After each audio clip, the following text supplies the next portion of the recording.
নমস্কার, শুরু করছি দমদার 10। আমি দীপ রয়েছে আপনার সঙ্গে। আজ মুখ্যমন্ত্রী শুভেন্দু অধিকারীর জনতার দরবার সল্টলেকে বিজেপির দপ্তরে জনতার দরবার বসতে চলেছে আর খানিকক্ষণের মধ্যেই আম জনতার অভাব অভিযোগ আজ সরাসরি শুনবেন মুখ্যমন্ত্রী।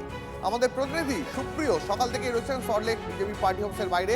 আমি এই মুহূর্তের ছবিটা একবার সুপ্রিয়র কাছ থেকে দেখবো এবং পাশাপাশি জানতে চাইবো যারা আজ মুখ্যমন্ত্রীর কাছে আসছেন কি আবেদন নিয়ে আসছেন তারা। দীপ, তোমাকে প্রথমে যেটা বলবো যে এটাই কিন্তু এখন চেনা ছবি হয়ে দাঁড়িয়েছে, কারণ মুখ্যমন্ত্রী শুভেন্দু অধিকারী তিনি প্রতি সপ্তাহে নির্দিষ্ট একটি দিনে সাধারণ মানুষ আমজনতার সঙ্গে দেখা করছেন, তাদের অভাব অভিযোগ সমস্যার কথা তিনি জানছেন, তাদের কাছ থেকে শুনে নিচ্ছেন। আজও কিন্তু আর কিছু সময়ের মধ্যেই এই সল্টলেকের যে কার্যালয় রয়েছে সেখানে মুখ্যমন্ত্রী শুভেন্দু অধিকারী তিনি এসে পৌঁছবেন। তার সঙ্গে বেশ কিছু মানুষ যারা তাদের নিজেদের সমস্যা অভাব অভিযোগ নিয়ে তার সামনে যাবেন, তাদের নিজেদের কথা জানাবেন। কিন্তু আমরা যেটা দেখতে পাচ্ছি দলীয় কার্যালয়ের বাইরে বহু চাকরি প্রার্থী তারাও কিন্তু প্ল্যাকার্ড হাতে নিয়ে তারা অপেক্ষা করছেন নিজেদের দাবি জানানোর জন্য। কতটা তারা জানাতে পারবেন? আপনি কোথা থেকে আসছেন? নমস্কার, আমি বহরমপুর থেকে এসেছি। আমরা এখানে সবাই উপস্থিত হয়েছি সেকেন্ড এসএলএসটি পশ্চিমবঙ্গ নিয়োগ রক্ষা ঐক্যমঞ্চ থেকে। আমরা 2025 সালে যে এসএলএসটি সংগঠিত হয়েছে তাতে আমরা এখানে সবাই এমপ্যানেলড প্রার্থী।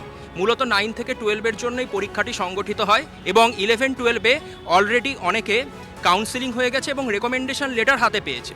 কিন্তু তাদের ক্ষেত্রে যে সমস্যাটা হয়েছে, রেকমেন্ডেশন লেটার হাতে পাওয়ার পরেও তারা কিন্তু এখনও জয়েনিং করতে পারেনি। উইদিন যে টাইম লিমিট থাকে 90 ডেজের মধ্যে, অনেকের টাইম লিমিট শেষ হয়ে গেছে এবং অনেকের টাইম লিমিট শেষ হতে যায় এবং অনেকের এখনও পর্যন্ত কাউন্সেলিং হয়নি এমপ্যানেলড হওয়ার পরেও। এবং আমরা যদি 9-10-এর কথা বলি, 9 কি চাইছেন আজকে? আমরা মুখ্যমন্ত্রীর কাছে আমাদের বিনীত অনুরোধ, উনি যেন তাড়াতাড়ি আমাদের নিয়োগ প্রক্রিয়া সম্পন্ন করেন। সুপ্রিম কোর্টের গাইডলাইন মেনে বিগত 1 বছর ধরে আমাদের এসএলএসটি পরীক্ষা অনুষ্ঠিত হয়ে চলেছে। কোনো অজ্ঞাত কারণে এই মুহূর্তে সেই প্রক্রিয়া স্থবির হয়ে রয়েছে। তাই সরকারের কাছে আমাদের একমাত্র অনুরোধ এবং প্রার্থনা যেন সুপ্রিম কোর্টের গাইডলাইন মেনে 31 আগস্ট 2026-এর মধ্যে আমাদের নিয়োগ প্রক্রিয়াকে সম্পন্ন করা হয়। কি আশা রাখছেন মানে আপনাদের? স্যার, আমার কাছে এই মুহূর্তে কার্বন কপি এবং রেকমেন্ডেশন লেটার রয়েছে, যেটা আমি এপ্রিল মাসে পেয়েছি এবং এটা খুব স্বচ্ছভাবে একটা পরীক্ষা হয়েছে। তো সুপ্রিম কোর্টের নির্দেশ অনুযায়ী যেন 31 আগস্ট আমাদের নিয়োগটা সম্পন্ন হয়, এইটুকুই অনুরোধ মাননীয় মুখ্যমন্ত্রীর কাছে। তো আমরা ফ্রেশাররা অনেক কষ্ট করে যোগ্যতার নিরিখে সবটুকু দিয়ে আমরা প্যানেল হয়েছি। শুধুমাত্র একাদশ দ্বাদশ শ্রেণীতে এই প্যানেলের সংখ্যা 4,500-এর বেশি। আপনারা সবাই জানেন আমাদের মাননীয় মুখ্যমন্ত্রী বলেছেন তিনি যোগ্যতার মূল্যায়ন করবেন। তার আমরা বড় উদাহরণ দেখেছি। এবার একাদশ দ্বাদশ শ্রেণীতে যারা উচ্চ মাধ্যমিকে যারা কৃতিত্ব সম্পন্ন ছাত্রছাত্রী তাদেরকে তিনি পার্সোনালি ডেকে তাদেরকে সম্বর্ধনা জানিয়েছেন। আমাদের বিশ্বাস আমরা রাজ্যের বিভিন্ন প্রান্তে, পুরুলিয়া থেকে বাঁকুড়া থেকে বীরভূম থেকে মুর্শিদাবাদ অনেকে রয়েছেন, তাদের সঙ্গে এই সরকার তো মানবিক সরকার। আমরা অনেক আশা প্রত্যাশা নিয়ে এসেছি। এই সরকার বারবার একটা কথা বলছে যে এখানে শাসকের আইন চলবে না, আইনের শাসন চলবে, তাহলে রুল অফ লটা মেনটেন হবে। তাহলে সুপ্রিম কোর্টের অর্ডার স্যার আমরা ক্রীড়া যুব কল্যাণ দপ্তরের স্টাফ ভলেন্টিয়ার। আমরা দীর্ঘ 11 বছর ধরে ক্যাজুয়াল হিসেবে কাজ করছি। আমরা কোনো বেনিফিটই পাই না, আমাদের সংসার চালাতে খুব অসুবিধা হচ্ছে। বেনিফিট বলতে কি ধরনের? আমরা যে 5 বছরের যে বেনিফিট হয়, 10 বছরের যে বেনিফিট হয়, 9008-এর যে বেনিফিট হয় ফিনান্স অর্ডার অনুযায়ী, সে কোনো বেনিফিট আমরা পাই না। আমরা স্থায়ীকরণ চাই, তাহলে আমরা সব না খেয়ে মরে যাবো। আমাদের নুনান্তে পান্তা ভানোর মতো অবস্থা। 10-12 টাকা কারো স্যালারি মানে সংসার চলে আজকাল বাজারে।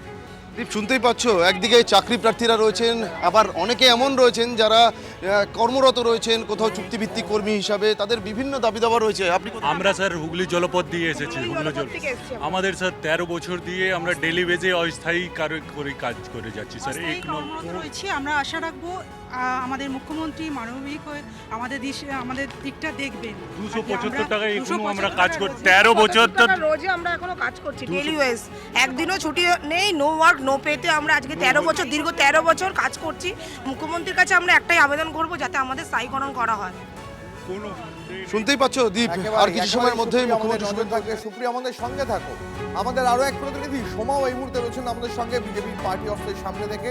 সোমা, জানা এসছেন, আমরা এক প্রস্থ আবেদনকারীদের বক্তব্য শুনলাম, চাকরির প্রার্থীদের বক্তব্য শুনলাম, তোমার সঙ্গে যারা আছেন, যারা মুখ্যমন্ত্রীর সাক্ষাৎ প্রার্থী আছে, তারা কি বলছেন? দেখো, আর কিছুক্ষণের মধ্যেই মুখ্যমন্ত্রী শুভেন্দু অধিকারী তিনি এসে পৌঁছাবেন জনতার দরবারে। সেখানে তিনি সাধারণ মানুষের সাথে কথা বলবেন। এখানে অনেক মানুষজনই এসেছেন, কেউ এসেছেন তাদের ভোট পরবর্তী হিংসার শিকার হয়েছেন, সে সমস্ত বিষয় নিয়ে। এখানে আমি দেখতে পাচ্ছি বেশ কিছু সঙ্গীত শিল্পীরা এসেছেন, তাদের সাথে একটু কথা বলে নেব। হ্যাঁ, আপনারা আজকে এসেছেন মুখ্যমন্ত্রীর সাথে দেখা করতে। নমস্কার, আমি সঙ্গীত শিল্পী দোলা বন্দ্যোপাধ্যায়। আমরা আজকে মাননীয় মুখ্যমন্ত্রীর কাছে দরবারে এসেছি, জনতার দরবারে। আমরা দীর্ঘ 15 বছর যাবৎ এই তাদের প্রবঞ্চনার শিকার হয়েছি। আমাদের মঞ্চ দেওয়া হয়নি, আমাদের এই মঞ্চ কেড়ে নেওয়া হয়েছে। আমরা চাই সে মঞ্চ আবার ফিরে পেতে এবং তথ্য সংস্কৃতি দপ্তর কেন্দ্রিক যে নেক্সাস চলতো সেই নেক্সাস দূরীকরণ হোক। মাননীয় মুখ্যমন্ত্রী হয়তো এই দিকটা নজর করতে পারেননি, তিনি বিশাল অর্থে একটা কাজ করেছেন, বিষবৃক্ষ তুলে দিয়েছেন। আমরা এখন ভরসা নিয়ে এসেছি যে উনি এই দিকটাও তো কার বিরুদ্ধে অভিযোগ? ইন্দ্রনীল সেন। ইন্দ্রনীল সেনের দায়িত্বেই এই নেক্সাস চলতো, এই দায়িত্বেই অনুষ্ঠান চলতো, অনুষ্ঠান বলবো এই কার্যক্রম চলতো। আমরা তাকে দোষারোপ করছি যে তিনি এটা চালাতেন। এই যাচ্ছি, প্লিজ কিছু মনে করবেন। এখানে দেখতে পাচ্ছ যে অনেক মানুষজনই বসে আছে, বিভিন্ন সমস্যা নিয়ে তারা এসে। আপনি কোথা থেকে এসেছেন? আমি রহরা থানার আন্ডারে পাতুলিয়া গ্রাম পঞ্চায়েত থেকে এসেছি। কি সমস্যা আপনাদের? আমার ভাইকে 2014 সালে বাবা সিপিএমের এজেন্ট হন, সেই সময় ওপেন পিটিএ মার্ডার করা হয়। যারা দাঁড়িয়ে মার্ডার করেছিল কিশোর বৈশ্য, তৎকালীন পঞ্চায়েত প্রধান, পঞ্চায়েত সমিতি মেম্বার সুকুমার সিং এবং 17 জন মিলে। তো সেই সময় আমরা, ভাইয়ের বউ প্রেগনেন্ট ছিল, ভাই মারা যাওয়ার পর 10 দিন পর আমরা জানতে পেরেছিলাম ভাইয়ের বউয়ের বাচ্চা হবে। আমরা সব জায়গায় নাম দিয়েছিলাম, কিন্তু এখন অর্থাৎ সময় একটা কথা বোঝাই যাচ্ছে, সমাজের সর্বস্তরের সাধারণ মানুষ তাদের বিভিন্ন অভাব অভিযোগের কথা আজ সরাসরি মুখ্যমন্ত্রী শুভেন্দু অধিকারীর কাছে জানাতে এসেছেন। ধন্যবাদ সোমা। এর পাশাপাশি এবার আপনাদের দেখাবো রাজনৈতিক হিংসার বলি শিশু। ছেলের মৃত্যুর বিচার চাইতে এবার মুখ্যমন্ত্রীর দরবারে বিজেপি কর্মী বাবু সোনা মণ্ডল। কুলতলি বাবুরচক গ্রামের পঞ্চায়েত সদস্যের বিরুদ্ধে অভিযোগ। শুধু তাই নয়, আরো জানাই আপনাদের, জমি মাফিয়াদের কবলে পড়ে সর্বশান্ত হয়েছেন, আইনি লড়াইয়ে জয়ী হয়েও কোনো লাভ হয়নি।